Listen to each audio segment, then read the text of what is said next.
The champagne flutes clinked around me like tiny bells announcing my humiliation.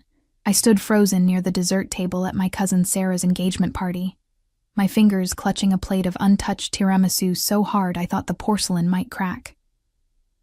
The country club's grand ballroom sparkled with crystal chandeliers and the laughter of people who belonged here, people who weren't wearing a dress they'd bought on clearance 3 years ago. "Emma! There you are!" My stomach dropped. I knew that voice. Smooth, confident, with just enough false warmth to pass as friendly in public. I turned slowly, forcing my face into something resembling a smile. Marcus stood there in his tailored navy suit, his arm draped possessively around a blonde woman whose diamond necklace probably cost more than my annual salary as a kindergarten teacher. His smile was sharp, predatory, the same smile he'd worn when he told me I was too ordinary for his family's expectations, right before he left me for someone from his social circle. "Marcus," I managed to keep my voice steady. "Congratulations on your engagement. Thank you, thank you." He waved his hand dismissively, and I noticed his Rolex catching the light. "This is Victoria. Victoria, this is Emma. We dated briefly in college, briefly. 3 years condensed into a word that meant nothing." "Lovely to meet you," Victoria said with the kind of smile that didn't reach her eyes. I nodded, searching desperately for an escape route, but Marcus stepped closer, effectively trapping me against the table. The scent of his expensive cologne, different from what he used to wear, made my throat tight. "So, Emma," he said, his voice loud enough that nearby guests turned to look. "No wedding yet? I thought surely by now you'd have settled down. You were always so—" He paused, as if searching for the right word. "Domestic." Heat crept up my neck. Around us, conversations dimmed. I could feel eyes on me, my aunts, my cousins, old family friends, all witnessing this moment, all probably thinking the same thing. Poor Emma, still single, still struggling, still not good enough. "I'm focusing on my career," I said, hating how small my voice sounded. Marcus laughed and others joined in. That polite, uncomfortable laughter that felt like needles against my skin. "Your career? Teaching kindergarten? That's sweet, really, but hardly a career that requires such dedication that you can't—" "There you are, amore mio." The voice cut through the noise like a blade through silk. Deep, accented, commanding. The entire room seemed to pause. Conversations dying mid-sentence. I felt the shift in the air before I saw him. That electric change in atmosphere that happens when someone truly powerful enters a space. I turned. He stood at the entrance to the ballroom, and everything else seemed to fade into watercolor blurs around the sharp reality of him. Tall, easily over 6 feet, with dark hair swept back from a face that could have been carved from marble by an artist who understood both beauty and cruelty. His black suit was so perfectly tailored it seemed to have been painted onto his frame, and even from across the room I could see the subtle sheen of fabric that cost more than most people's cars. But it wasn't just his appearance that made the room hold its breath. It was the way he moved, fluid, purposeful, dangerous, like a panther who knew he was the apex predator. 2 men in dark suits flanked him, their eyes constantly scanning the room, hands positioned near their jackets in a way that made my pulse quicken. He walked toward me, and the crowd parted. Simply parted. People I'd known my whole life stepped back without even seeming to realize they were doing it, creating a clear path between us. His eyes never left mine. They were dark, almost black in the chandelier light, and they held something that made my breath catch. Recognition? No, that wasn't possible. I'd never seen this man before in my life. I would have remembered. The scent of him reached me first, bergamot and something darker, richer. Leather, maybe. Wood smoke, money, power. Things I had no business knowing the smell of. "I apologize for being late," he said. And even though the words were directed at me, his voice carried through the silent ballroom. His accent was Italian, smooth as aged whiskey. Business matters required my attention. He stopped directly in front of me, so close I had to tilt my head back to maintain eye contact. One of his hands reached out, slowly, deliberately, and his fingers brushed against my jaw, tilting my face up toward his. His touch was warm, and I felt it all the way down to my toes. "You look exquisite tonight, tesoro," he murmured, and then he leaned down and pressed his lips to mine. The kiss was soft, almost chaste, but it burned. His hand slid from my jaw to the back of my neck, fingers tangling in my hair, and for a moment, just a heartbeat, the pressure of his mouth increased, deepened into something that promised danger and dark pleasures. When he pulled back, his thumb traced my lower lip, and his eyes held mine with an intensity that made my knees weak. "I've missed you," he said quietly, intimately, as if we were alone instead of standing in a room full of shocked spectators. My mind was screaming, "Who is this man? What is happening? Why is he—" But some instinct I didn't know I possessed kept me silent. Maybe it was the way his bodyguards had positioned themselves, creating a subtle barrier between us and the rest of the room. Maybe it was the dangerous edge beneath his gentleness, or maybe it was simply the fact that Marcus's face had gone pale, his expression shifting from smug superiority to something that looked almost like fear. I started, but the stranger's hand moved to my waist, pulling me against his side with a possessiveness that was unmistakable. "Forgive me," he said, finally acknowledging the people around us. His gaze swept the room with the casual indifference of a king surveying his subjects. "I don't believe I've been introduced to your friends, cara mia." His hand tightened almost imperceptibly on my waist. A warning? A request? I didn't know, but I found myself speaking anyway. "This is Marcus, and his fiancée, Victoria." The single syllable carried weight. The stranger extended his free hand toward Marcus, who hesitated before taking it. "Dante Valentino." I felt Marcus's recognition in the way his handshake faltered, the way his face went from pale to ashen. Victoria's eyes widened, and she took a small step back. "Mr. Valentino," Marcus stammered. "I didn't realize that Emma was my wife." Dante finished, his tone pleasant but edged with something sharp. "Yes. We prefer to keep our private life private. You understand, I'm sure. Wife." The word echoed in my head like a gunshot. This man, this stranger who radiated danger and power, had just claimed me as his wife in front of everyone I knew. I should have said something, denied it, laughed it off as a misunderstanding. But Dante's fingers pressed against my waist, a silent communication, and I stayed quiet, my heart hammering against my ribs. "Of course," Marcus said quickly. "Of course. We should— Victoria, we should let them—" They retreated, practically stumbling over themselves, and I watched as whispers erupted throughout the ballroom. My aunts were clutching each other's arms. My cousin Sarah stood frozen near her fiancé, her mouth slightly open. Dante turned me toward him, both hands now on my waist, his body a wall between me and the staring crowd. "Play along," he whispered, his lips barely moving. "Per favore. I'll explain everything, but right now, you need to trust me." "I don't even know you," I breathed back, my hands instinctively coming up to rest against his chest. Beneath the expensive fabric, I could feel the solid muscle, the steady beat of his heart. "No," he agreed, and something flickered in his eyes. Regret? Amusement? "But your father did. My father. Dead for 6 months now, after a sudden heart attack that had left me drowning in grief and his debts. My father, who'd been a gentle accountant, who'd taught me to ride a bike and helped me with my homework, and never, ever mentioned knowing anyone like the man standing before me." "What?" I started, but Dante shook his head slightly. "Not here." His hand moved to cup my face again, the gesture tender but his eyes alert, watching the room over my shoulder. "Come with me. Let me take you somewhere we can talk privately." It was insane, dangerous.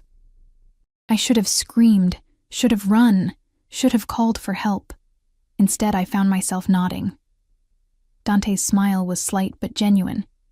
He took my hand, his palm rough with calluses that seemed wrong for someone who wore suits that expensive, and led me through the crowd. His bodyguards fell into step around us, creating a protective formation that made people move aside without even being asked. At the entrance, one of the bodyguards handed Dante a phone, whispering something urgent in rapid Italian. Dante's jaw tightened, and he responded in the same language, his tone clipped and commanding. Outside, a black Mercedes SUV waited, its windows tinted so dark I couldn't see inside. Another SUV idled behind it, filled with more men in dark suits. "Mr. Valentino," one of the bodyguards said, opening the rear door. "We should move quickly." Dante helped me into the car with a hand at my elbow, and I sank into leather seats, softer than anything I'd ever touched. He slid in beside me, and the door closed with a heavy, final thunk that sounded like a vault ceiling. The car began moving immediately, pulling away from the country club with the second SUV following close behind. In the intimate darkness of the back seat, lit only by the passing streetlights, Dante turned to face me. His expression was serious now, all traces of the gentle lover gone. "I know you're frightened," he said, "and confused. But I need you to understand something, Emma." He paused, his hand reaching out to take mine again. "6 months ago, your father came to me with a problem. A very serious problem involving Marcus Romano and his family." My breath caught. "What kind of problem?" Dante's thumb stroked across my knuckles, an absent gesture that somehow felt more intimate than the kiss had been. "The kind that gets people killed." The city lights blurred past the tinted windows as we drove through streets I didn't recognize. My hand remained caught in Dante's grip, and I couldn't tell if I was more afraid of pulling away or of what might happen if I didn't. "My father," I said, my voice barely above a whisper, "was an accountant. He did taxes for small businesses. He wasn't involved in anything that could get people killed." Dante's expression softened slightly, but his eyes remained sharp, watchful. "Your father was a good man, an honest man. That's precisely why Marcus's family targeted him." "I don't understand." The SUV turned sharply, and I felt Dante's arm move around my shoulders, steadying me. Through the partition, I could see our driver's eyes constantly checking the mirrors, and the second vehicle stayed close behind us like a shadow. "The Romano family," Dante began, his accent wrapping around the words like smoke. "They present themselves as legitimate businessmen, real estate developers, import-export, but beneath that facade, they run one of the largest money laundering operations on the East Coast." He paused, studying my face. "Your father discovered this 6 months ago when Marcus's father, Vincent Romano, hired him to handle some accounts." My stomach twisted. I remembered that time. Dad had seemed stressed, distracted. He'd lost weight, stopped sleeping well. I'd attributed it to grief over Mom's death the year before, never imagining. "He found irregularities," I said slowly. "That's what you're telling me." "More than irregularities. He found evidence of everything: shell corporations, offshore accounts, connections to drug trafficking and weapons dealing. Enough to put the entire Romano family in prison for life."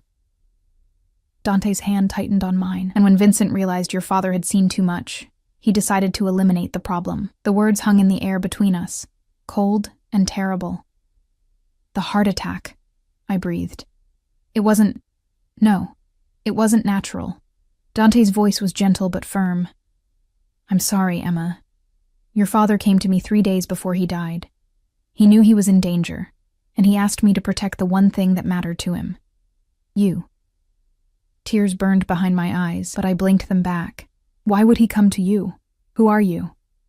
Dante was quiet for a moment, his gaze drifting to the window. "I am many things, Tesoro, most of them not good. But I am a man who honors his debts. And your father once did me a great service when I first came to this country. He helped me legitimize my businesses, asked no questions, took no payment beyond what was fair." He looked back at me. When he appeared at my door, terrified and desperate, I could not turn him away. "So you promised to protect me?" My voice sounded hollow even to my own ears. "And tonight, when I heard Marcus Romano was going to be at your cousin's party, I knew he would try to humiliate you, to make you seem small and insignificant." Dante's jaw clenched. "The Romanos have been watching you, Emma, waiting to see if your father told you anything before he died. Marcus volunteering to torment you publicly was his way of proving to his family that you're harmless." Irrelevant. The SUV slowed, and I realized we were pulling into an underground parking garage. Not just any garage. This one had a guard station, barriers, cameras everywhere. The kind of security you saw in movies about government facilities. "Where are we?" I asked. "My home." Dante helped me out of the vehicle, his hand firm on my elbow. You'll be safe here. The elevator we entered required both a key card and a fingerprint scan.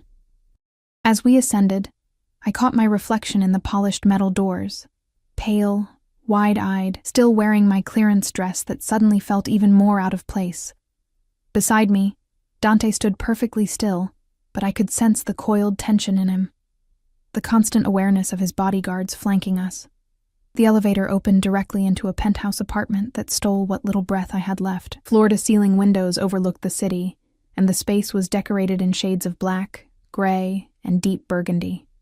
Everything was expensive, minimalist, and somehow masculine in a way that made my skin tingle.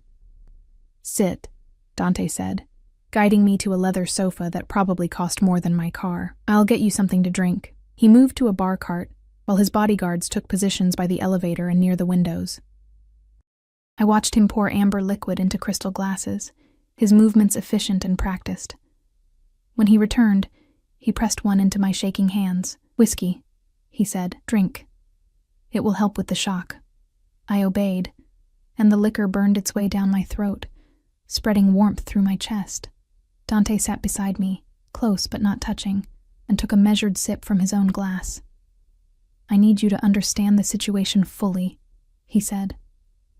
"The Romanos believe your father died before he could tell you anything. They've been monitoring you these past months, and you've given them no reason to think otherwise. You live your quiet life, teaching children, paying off his debts. You seem harmless." "I am harmless," I protested weakly. Dante's smile was sad. "That's what makes you dangerous to them, Kara. Because a harmless woman can disappear without much notice. An accident, a robbery gone wrong, a tragic suicide from grief. Who would question it too closely?" The whiskey turned to ice in my stomach. "They're going to kill me. They were considering it. But now—" He set down his glass and turned to face me fully. "Now, you're my wife. And that changes everything." "We're not actually married," I said.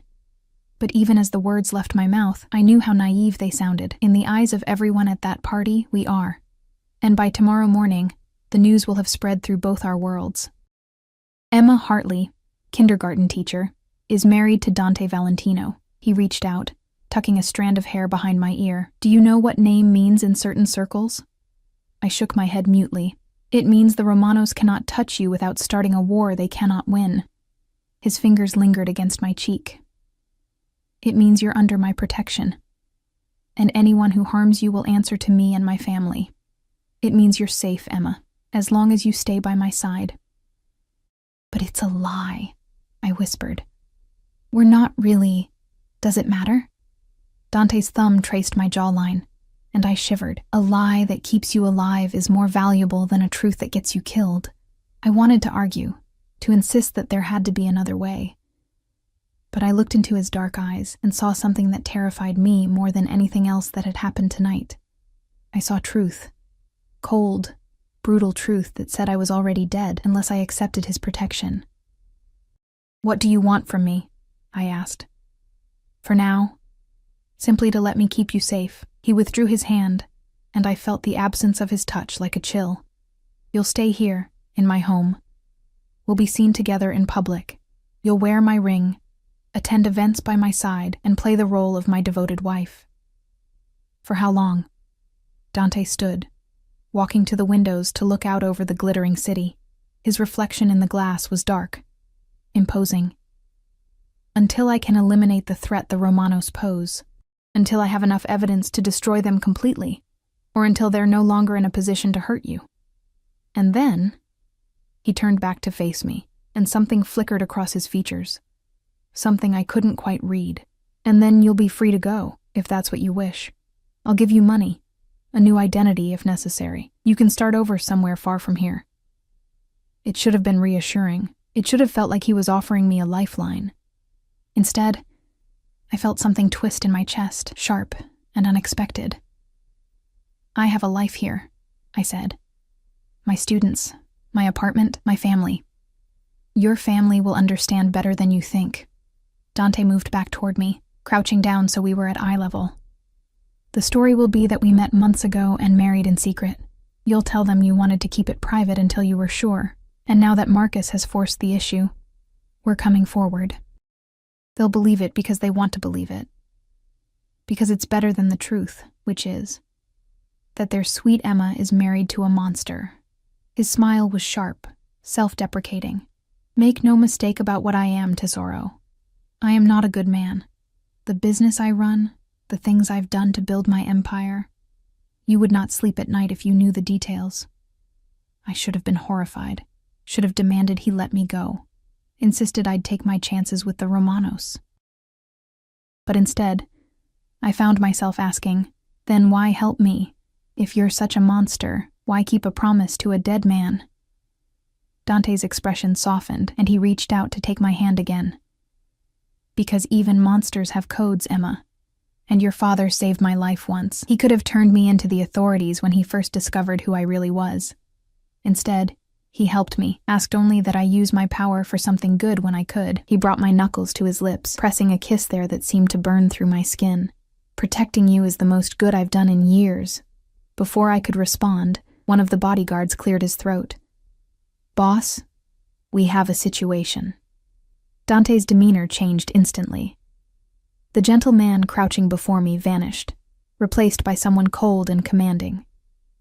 He stood, releasing my hand. What is it, Carlo? Vincent Romano just called. He wants to meet. Tomorrow noon at the usual place. Carlo's expression was grim. He says it's about your new wife. Dante's jaw tightened, and I saw his hands curl into fists at his sides. Of course he does. He turned back to me. Emma, I need to make some calls. Carlo will show you to the bedroom. It's late, and you need rest. We'll talk more in the morning. But, please. His voice was gentle again, but there was steel beneath it. Trust me a little longer. Carlo approached, his expression professionally neutral, and I found myself standing, following him down a hallway lined with abstract art that probably cost more than my entire education. He opened a door to reveal a bedroom that was larger than my entire apartment. The bed was enormous, covered in charcoal gray silk sheets. Through another doorway, I could see a bathroom with marble everything and a shower that could fit 4 people. Mr. Valentino's room is next door, Carlo said. If you need anything, there's an intercom by the bed. Press 1 for the kitchen, 2 for security, 3 for Mr. Valentino's private line. Thank you, I managed. He nodded and left, closing the door quietly behind him. Alone for the first time since Dante had walked into that ballroom, I felt my legs give out. I sank onto the edge of the bed, my mind spinning with everything that had happened. My father had been murdered. I was being hunted by a crime family, and I was now pretending to be married to a man who openly admitted to being a monster. I looked down at my bare ring finger, wondering what Dante's ring would look like on it. Wondering what it would feel like to really be his wife, not just in name, but in truth. The thought should have terrified me. Instead, it made heat pool low in my belly, a sensation I quickly tried to suppress. Through the walls, I could hear Dante's voice, low, rapid Italian that sounded both musical and dangerous. I couldn't understand the words, but I understood the tone. He was angry, making threats, asserting dominance, protecting me.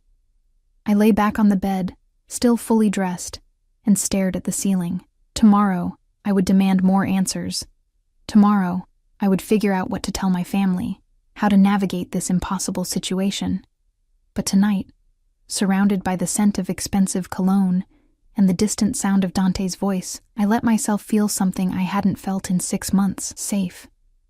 Even if it was only an illusion, even if it was wrapped in danger and lies, I felt safe, and that terrified me more than anything else.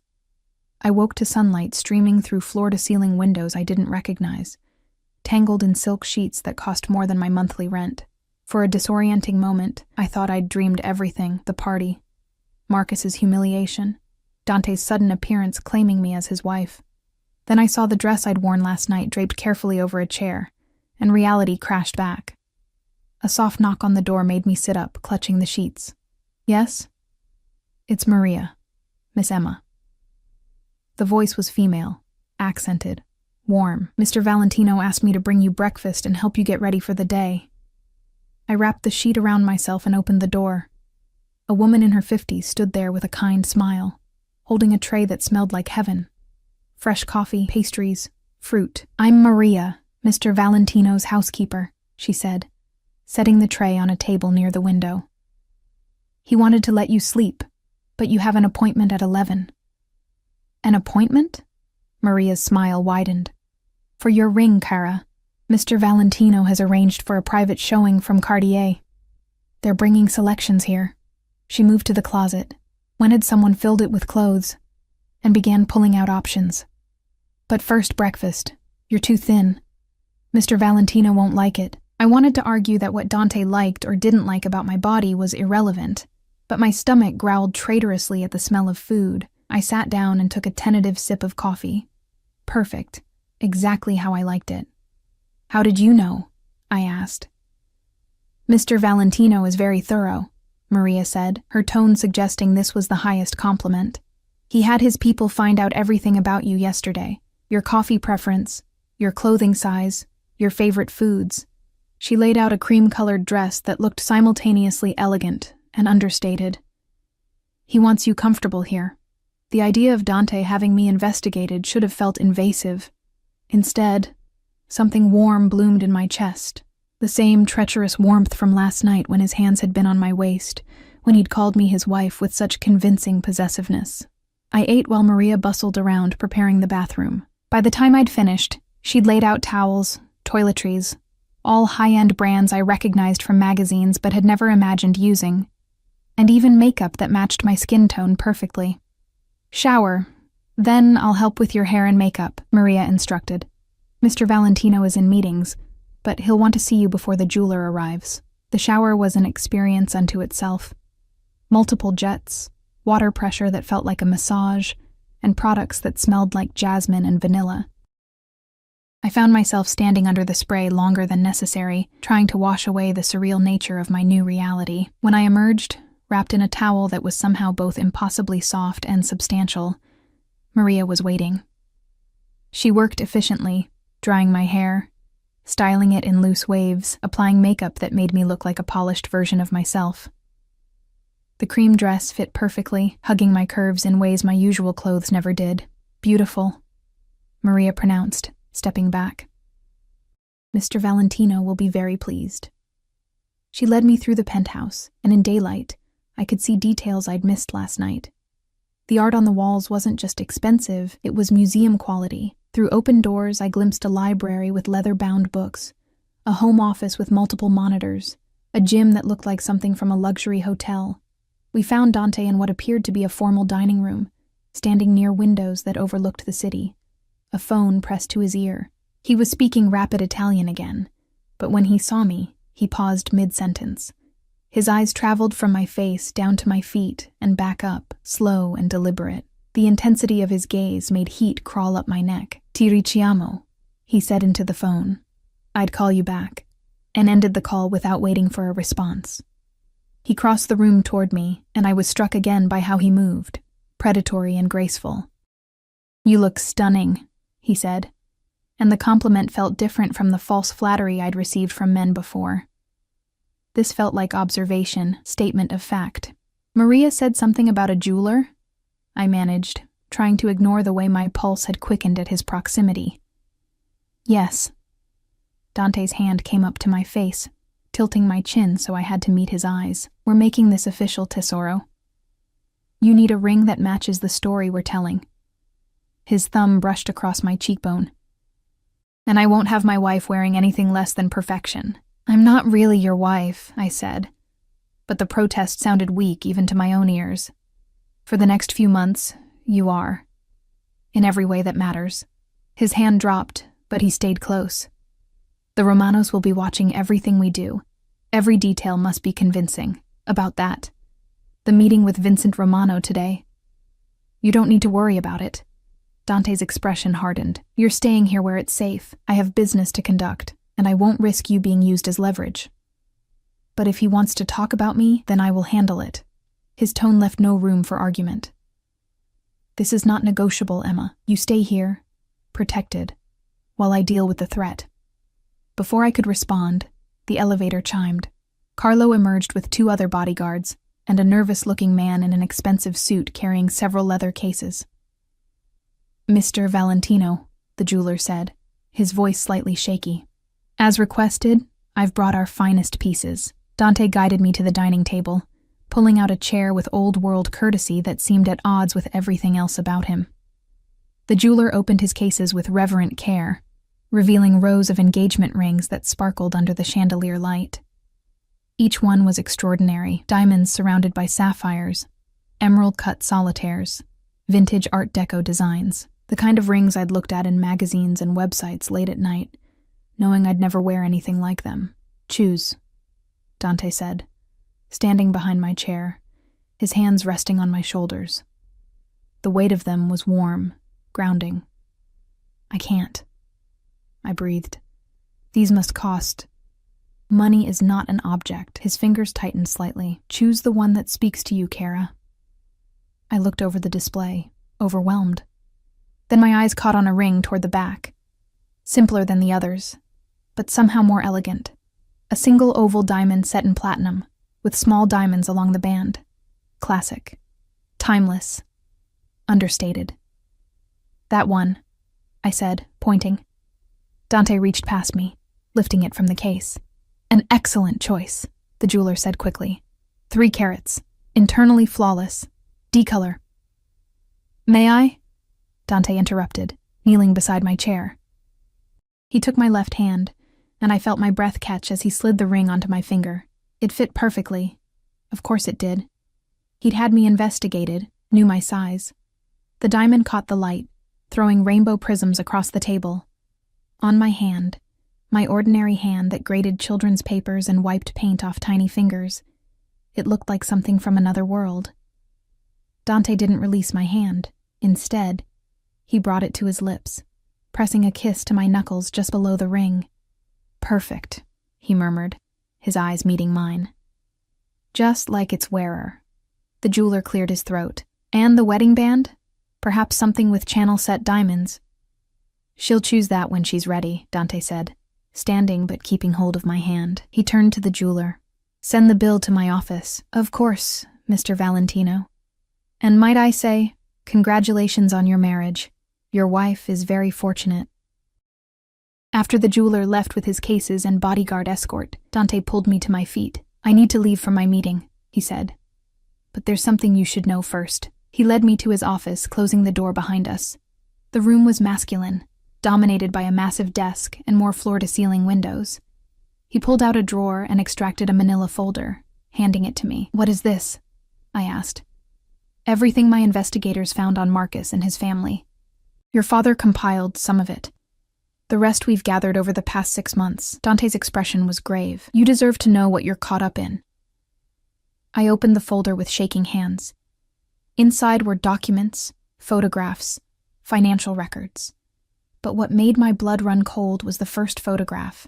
Marcus, younger, maybe college age, standing beside a man I recognized as his father. Between them was another young man, beaten bloody, his face barely recognizable. "That's what they do to people who cross them," Dante said quietly. "That young man worked for Vincent Romano, and he made the mistake of skimming money. They found him in the river 3 days after that photo was taken." I flipped through more pages, evidence of bribes, blackmail, connections to drug trafficking, and then I saw it. A document in my father's handwriting, notes about offshore accounts, dates, transactions. He was building a case against them, I whispered. "Yes." "And when Vincent realized it, he had your father eliminated, made it look natural. The right injection can cause a heart attack that's nearly impossible to detect without a very specific autopsy." Dante moved closer. "That's who we're dealing with, Emma. Men who kill without hesitation, who see human life as an inconvenience to be removed." I closed the folder, my hands trembling. "And you're different?" His smile was cold. "I never claimed to be, but I have rules. I don't kill innocent people. I don't traffic in drugs or weapons. And I sure as hell don't touch women or children." He took the folder from me, setting it aside, then cupped my face in both hands. "Your father knew the difference. That's why he came to me." "What happens at this meeting?" I asked. "Vincent will try to assess how real our marriage is. He'll make threats, try to find weaknesses. Dante's thumb stroked my cheeks. But he's in a difficult position. If he moves against you now, it's a declaration of war, and his family isn't strong enough to survive a war with mine. So I'm safe because you're more dangerous than they are. Essentially, yes. He didn't look away, didn't try to soften the truth. But Emma, you need to understand something. This protection comes with complications. The people in my world, they'll be watching you, judging you. Some will try to befriend you to get to me. Others will see you as a weakness to exploit. You'll need to be careful, always. I don't know how to navigate that world, I admitted. You'll learn, and I'll teach you. He released my face but took my hand, his fingers intertwining with mine. For now, stay here. Maria will keep you company, and security will be outside every door. Don't leave the penthouse for any reason. Do you understand? I nodded, and he seemed satisfied. He started to turn away, but I caught his arm. Dante, be careful.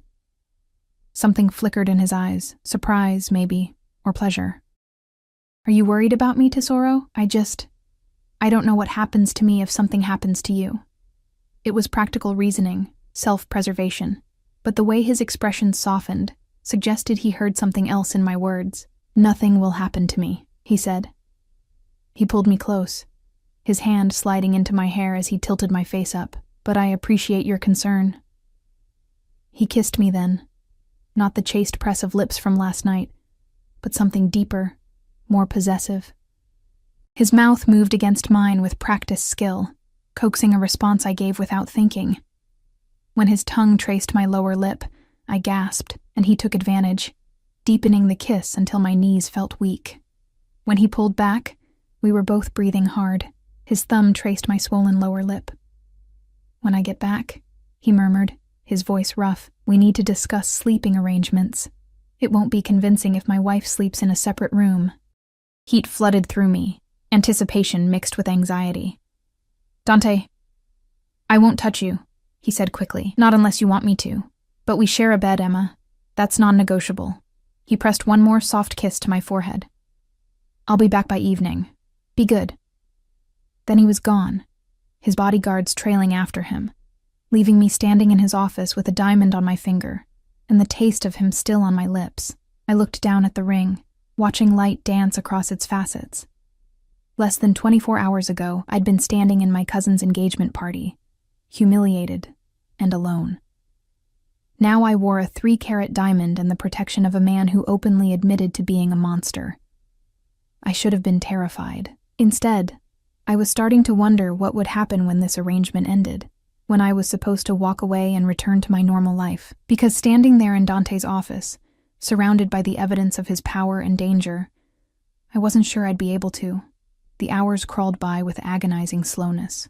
Maria tried to keep me occupied, showing me the penthouse, explaining the household routines, teaching me some basic Italian phrases that she insisted I'd need. But my mind kept drifting to Dante, sitting across from Vincent Romano, negotiating my life like a business transaction. Around 3 in the afternoon, my phone buzzed. I'd almost forgotten about it, left in my purse from last night. The screen showed 17 missed calls from my cousin Sarah, 12 from various aunts, and countless text messages. Sarah's most recent text read, Emma, call me right now. You're married to Dante Valentino? Why didn't you tell anyone? Everyone is losing their minds. I stared at the phone, my thumb hovering over the callback button. What was I supposed to say? That yes, I'd secretly married a man I'd never mentioned? That the whole thing was a lie designed to keep me from being murdered? Before I could decide, the phone rang. Sarah, I answered. Emma! Oh my God, finally! Sarah's voice was breathless with excitement. Is it true? Are you really married to him? Sarah, He's gorgeous. And did you see Marcus's face? I thought he was going to pass out.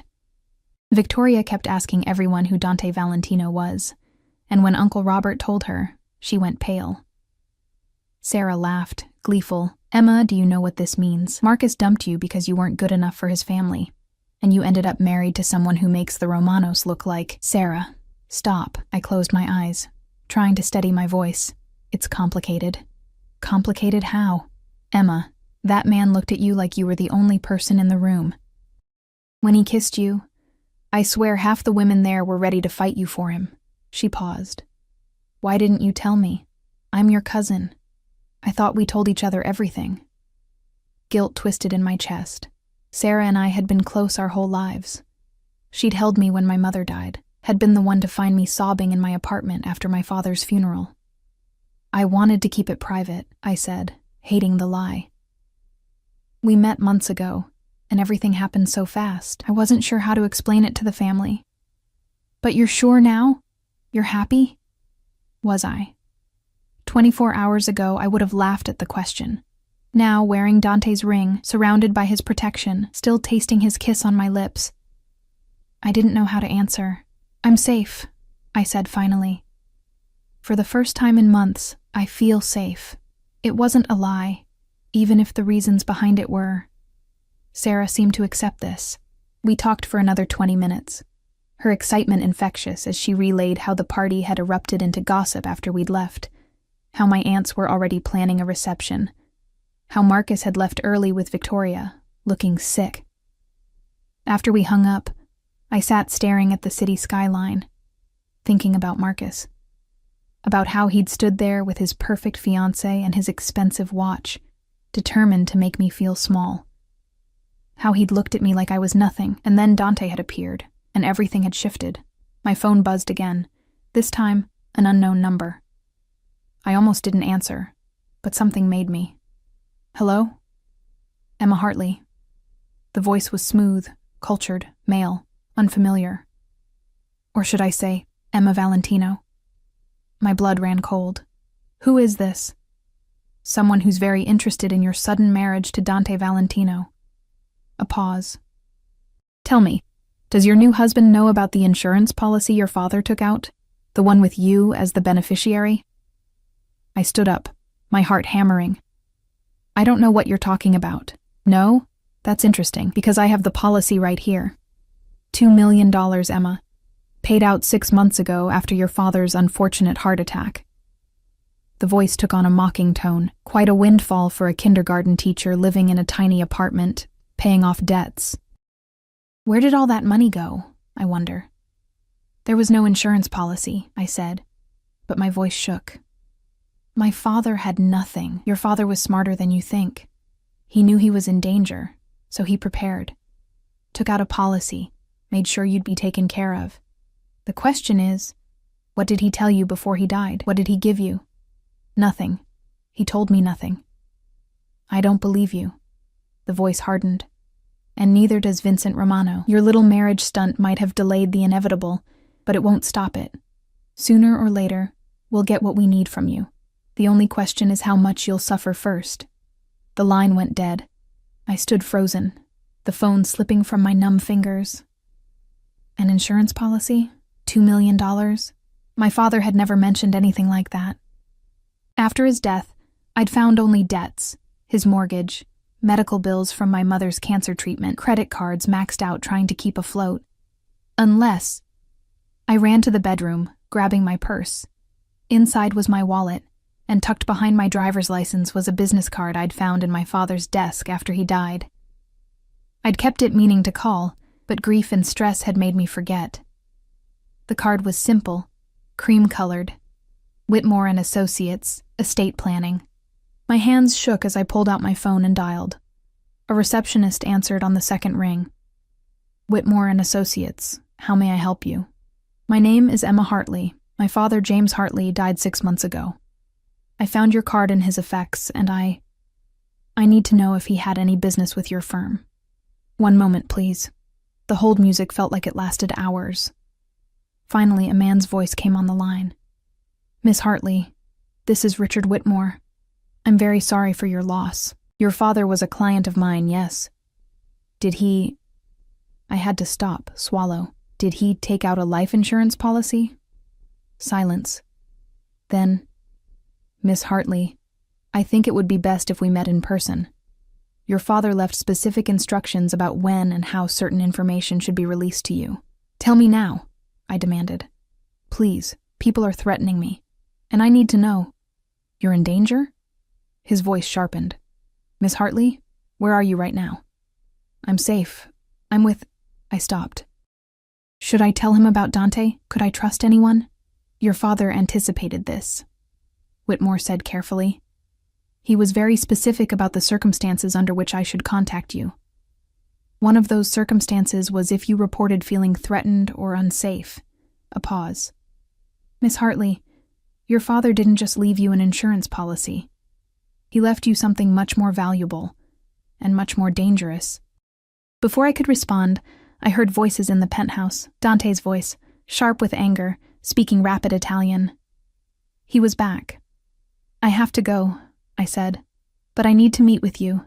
Tomorrow, I'll make myself available whenever you need. But Miss Hartley, be very careful who you trust. Your father was killed because of what he knew. Don't make his mistake of underestimating these people. I ended the call just as Dante appeared in the bedroom doorway. His suit jacket was gone, his tie loosened, and there was a darkness in his expression that made my stomach clench. You're back, I said unnecessarily. The meeting didn't go well. He moved into the room, and I saw a bruise forming along his jaw. Vincent knows we're lying about the marriage. He doesn't believe we've been together for months. He thinks this is a ploy, and he's determined to prove it. What does that mean? Dante's eyes found mine, and what I saw there made my breath catch. It means we need to be more convincing. Starting now. He crossed to me, his hands coming up to frame my face. I told Vincent that we've been discreet because you're a private person, that you were scared of my world. I told him that I pursued you for months before you finally agreed to marry me. And he's invited us to dinner tomorrow night at his estate with Marcus and Victoria. Dante's jaw clenched. He wants to see us together, wants to assess whether this is real. My pulse raced. That's dangerous. Extremely. But refusing would be more dangerous. It would confirm his suspicions. His thumb stroked my cheeks. Emma, at this dinner, you need to act like my wife. Not a woman I'm protecting out of obligation, but someone I'm desperately in love with. Someone I'd kill for.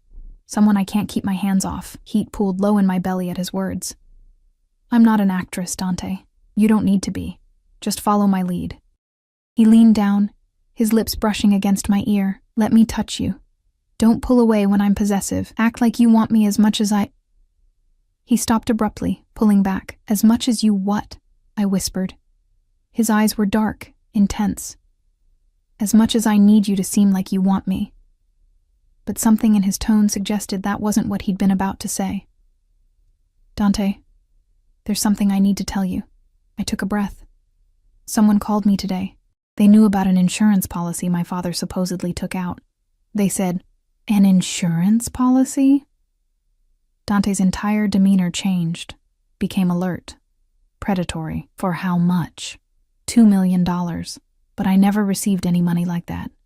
I don't even know if it's real. Dante was already moving, pulling out his phone. He barked orders in Italian, then turned back to me. Who called you? What number? I showed him, and he forwarded it immediately to someone, speaking rapidly. When he finished, he looked at me with an expression I couldn't read. Your father was even smarter than I realized, he said quietly. Emma, if there's an insurance policy, and if the Romanos think you have access to $2 million that they believe rightfully belongs to them, why would they think it's theirs? Because they probably financed it, thinking your father would give them the beneficiary designation as collateral for his silence. Instead, he named you and died before they could change it. Dante ran a hand through his hair. This makes you even more valuable to them, and more dangerous. I called the estate lawyer, I admitted. My father left something with him. He wants to meet. Dante's expression darkened. You don't meet with anyone without me present. Do you understand? No one. He gripped my shoulders. Emma, the Romanos will be listening to every call, following every move. If you go anywhere alone, you're dead. Then come with me, I said. Tomorrow, before the dinner, let's find out what my father left. He studied me for a long moment, then nodded. We'll go together. But tonight, he looked around the bedroom, at the bed I'd slept in alone last night. Tonight, you move your things to my room. Dante, This isn't negotiable anymore. His voice was firm, but not unkind. The staff will talk. Security will talk. Everyone will know if we're sleeping in separate rooms, and that information will get back to the Romanos. He moved closer, his hands sliding down my arms. I meant what I said earlier. I won't touch you unless you want me to. But we share a bed. We wake up together. And to anyone watching, we look like a couple who can't get enough of each other. I should have argued, should have insisted on boundaries, but standing there with his hands on me, his scent surrounding me, I found myself nodding. Okay, I whispered. Something flashed in his eyes, triumph, relief, hunger. Before I could identify it, he kissed me. Slower than this morning, deeper, his tongue sliding against mine in a way that made my toes curl. One hand tangled in my hair, while the other pressed against the small of my back, pulling me flush against him. I could feel every hard plane of his body, the contained strength in his arms, the barely controlled passion in the way his mouth moved against mine. When he finally pulled back, we were both breathing hard. We should practice, he said, his voice rough. For tomorrow night, we need to be comfortable with each other, natural. Is that what this is? I asked breathlessly. Practice? His smile was dangerous, if you want it to be. He released me, stepping back. Have Maria help you move your things to my room. I need to make more calls, increase security. But Emma? He turned back at the doorway. Tonight, when you're lying next to me in that bed, remember something. You're safe. No matter what happens, no matter what Vincent Romano plans, you're safe with me. After he left, I sank onto the bed, my lips still tingling from his kiss. Safe. That word again.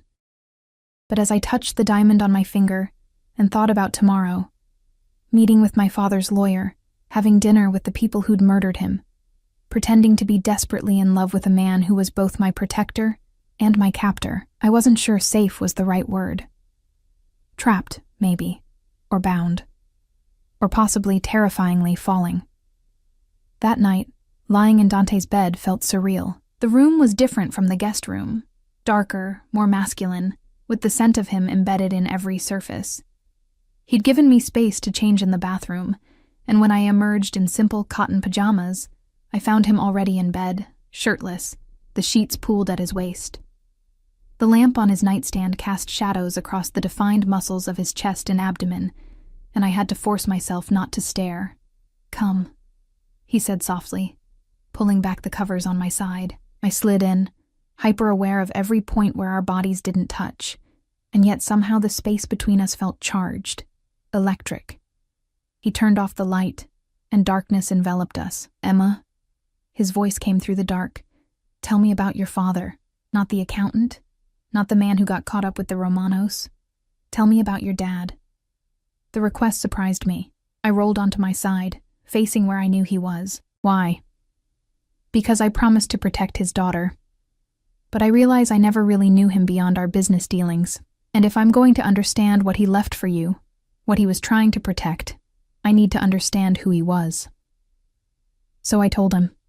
About Saturday morning pancakes and terrible dad jokes, about how my father had taught me to ride a bike, running alongside me until I found my balance, about how he'd cried at my college graduation, proud and heartbroken all at once, about how, after my mother died, he'd tried so hard to be both parents, even though grief was crushing him. Dante listened in silence, and when I finished, I felt his hand find mine beneath the sheets. He sounds like he was a good man, Dante said quietly. The world has too few of those. And you? I asked. Tell me about you. Who was Dante Valentino before he became this? A long pause. Then, a scared boy from Naples who watched his father beaten to death for owing money to the wrong people. A teenager who learned that power is the only thing that matters in this world, that being good gets you killed. His thumb traced circles on my palm. I came to America with nothing, Emma. I built everything through blood and violence and calculated risks. Your father was the first person who saw something in me worth saving. What did he see? I don't know. But he helped me anyway. Set up my first legitimate business. Gave me advice. Treated me like I was worth something beyond the money I could make, or the fear I could inspire. Dante's voice was raw in the darkness. When he came to me 6 months ago, terrified and dying, I wanted to kill Vincent Romano with my bare hands. But your father made me promise something first. What? That I'd protect you. That I wouldn't let his death destroy you the way my father's death destroyed me. He shifted closer, and I felt the heat of his body. He said you were good, Emma, pure. That the world needed people like you, and it was worth any price to keep you safe.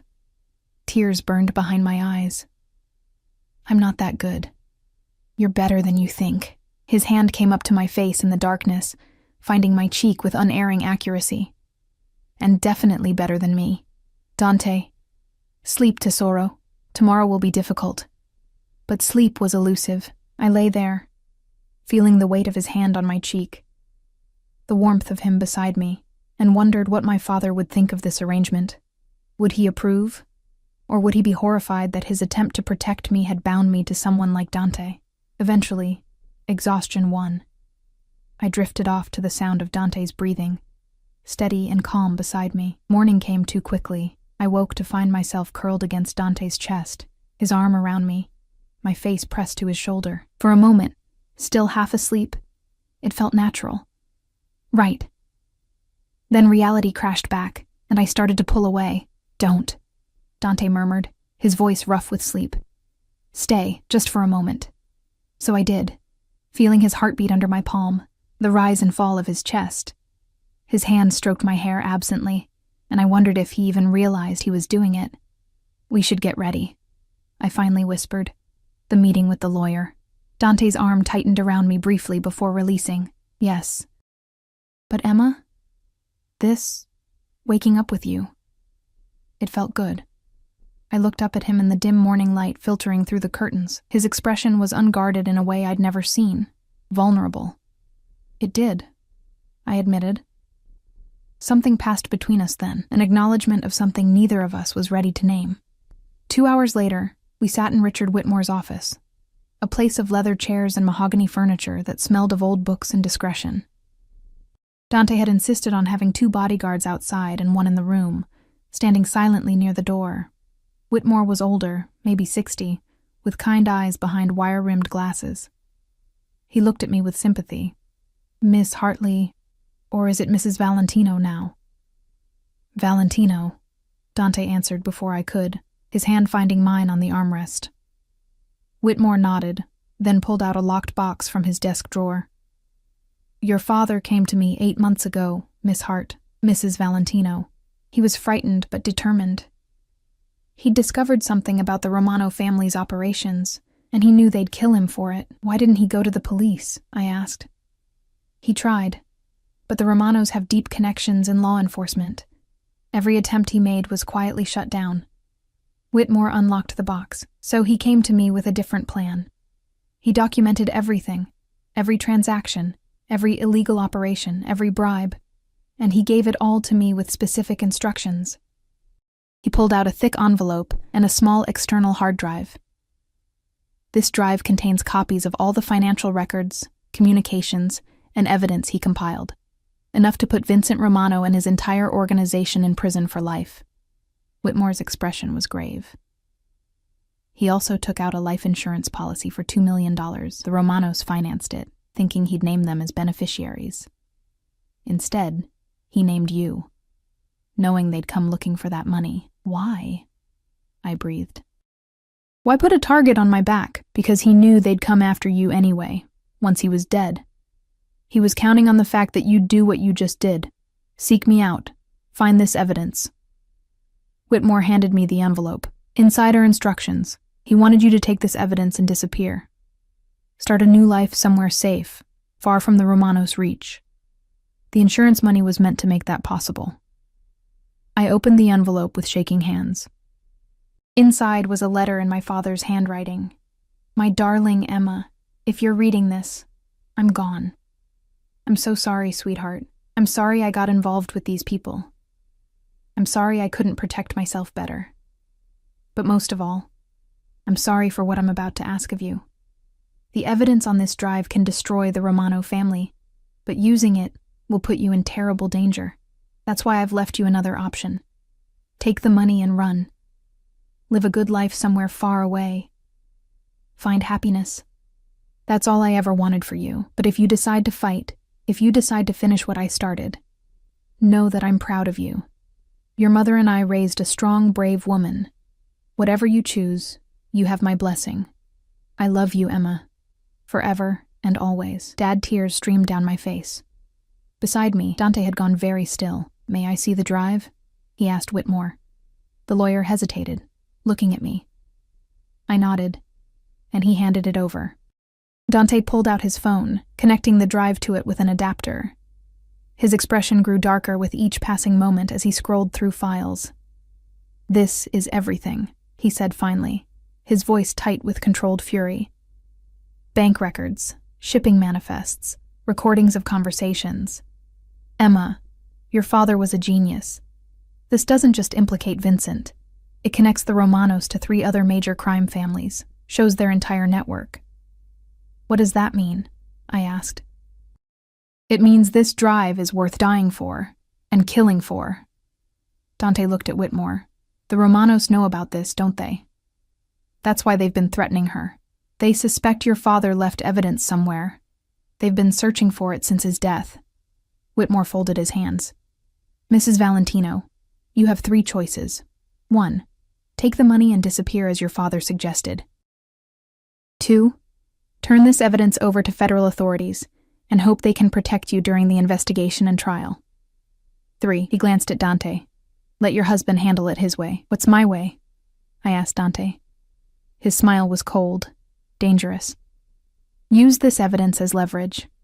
Make the Romanos know that if anything happens to you, if you disappear or have an accident, this information goes to every federal agency and media outlet in the country. Make yourself too dangerous to kill. That's assuming they act rationally, Whitmore interjected. Vincent Romano is desperate. Desperate men make fatal mistakes. Then we make sure his mistakes cost him everything. Dante's hand tightened on mine. Emma, this is your decision. But know that if you choose to fight, I fight with you. All the way. I looked at the drive, at my father's letter, at the diamond on my finger. 24 hours ago, I'd been a kindergarten teacher whose biggest problem was Marcus's public humiliation. Now I held the power to destroy a crime empire, married to a man who was both my savior and potentially my doom. I want to fight, I said quietly. My father died trying to stop them. I won't let that be for nothing. Dante's expression softened, and he brought my hand to his lips. Then we fight.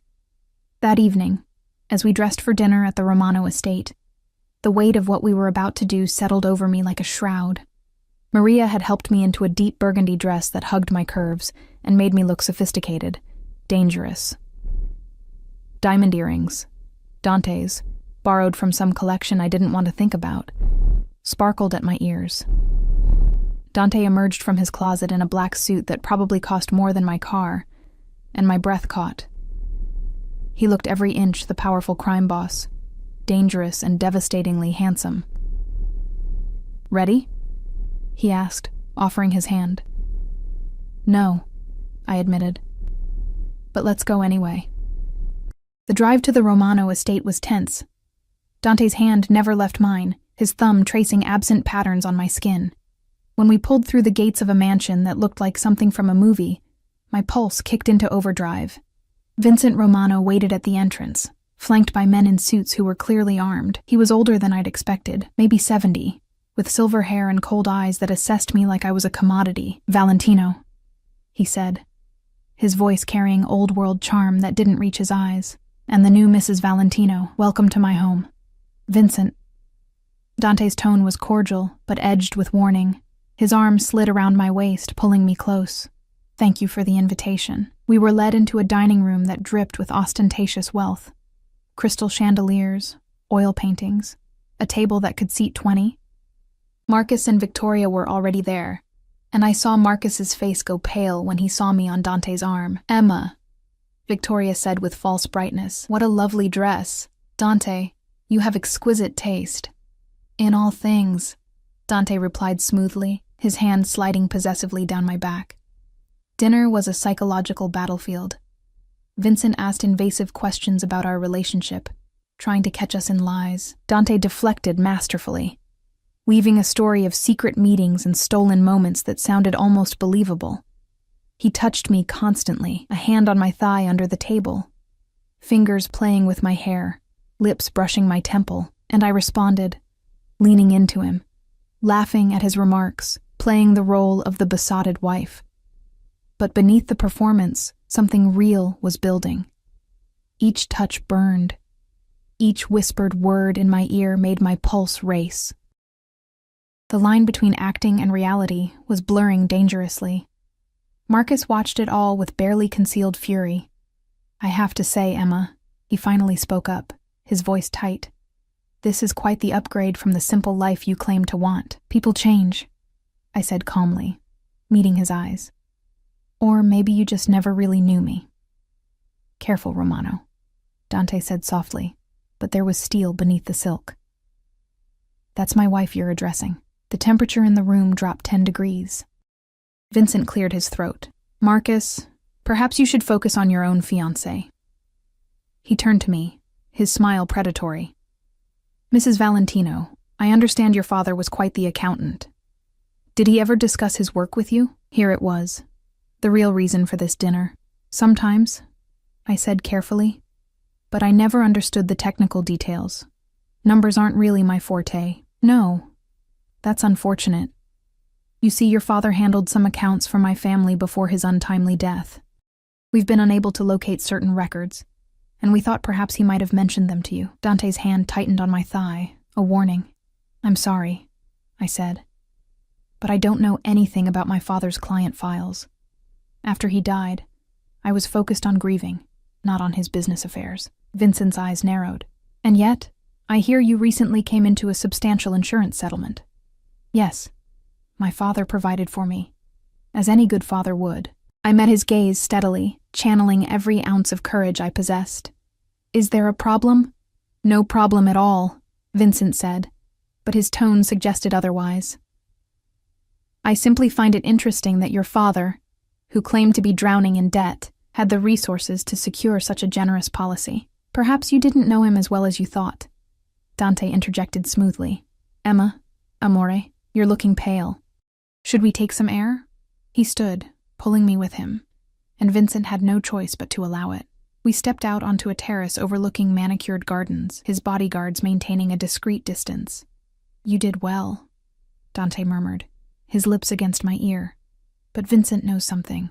We need to be careful." "Dante, I'm scared." "I know." He turned me to face him, his hands cupping my face. "But you're also brave, braver than you realize." His thumb traced my lower lip. "Emma, there's something I need to tell you. Something I should have said from the beginning." "What?" "This started as an obligation, a promise to your father. But somewhere between last night and this morning, between watching you sleep and waking up with you in my arms, it became something else." His dark eyes held mine. "I want you, Emma. Not as a responsibility or a piece in some game. I want you as my wife, in truth. Not just in name." My heart hammered against my ribs. "Dante, you don't have to answer now, but when this is over, when the Romanos are destroyed and you're truly safe, I want you to stay. Not because you're trapped or scared, but because you choose to." Before I could respond, the terrace doors burst open. Carlo stood there, his expression urgent. "Boss, we have a problem. The feds just raided 3 of Vincent's properties. Someone tipped them off." Dante's expression went cold. "When?" 10 minutes ago. Vincent just got the call." We rushed back inside to find chaos. Vincent was on the phone, shouting in Italian. Marcus looked panicked. When Vincent saw us, his face twisted with rage.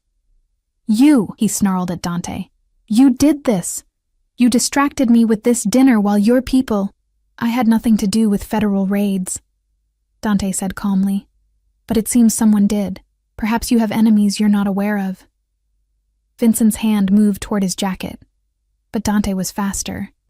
In a heartbeat, he had me behind him, his own weapon drawn, pointed at Vincent's chest. "Don't," Dante said softly. "Don't make this mistake, Vincent. You shoot me, my family burns your empire to the ground. You hurt my wife, and I'll make sure you beg for death before I grant it." The standoff lasted an eternity. Finally, Vincent lowered his hand. "Get out," he spat. "Get out of my house." Dante backed toward the exit, keeping me behind him, his weapon never wavering. We made it to the car, surrounded by his security, and only when we were speeding away did I allow myself to breathe. "What just happened?" I gasped. "Someone used that drive," Dante said grimly.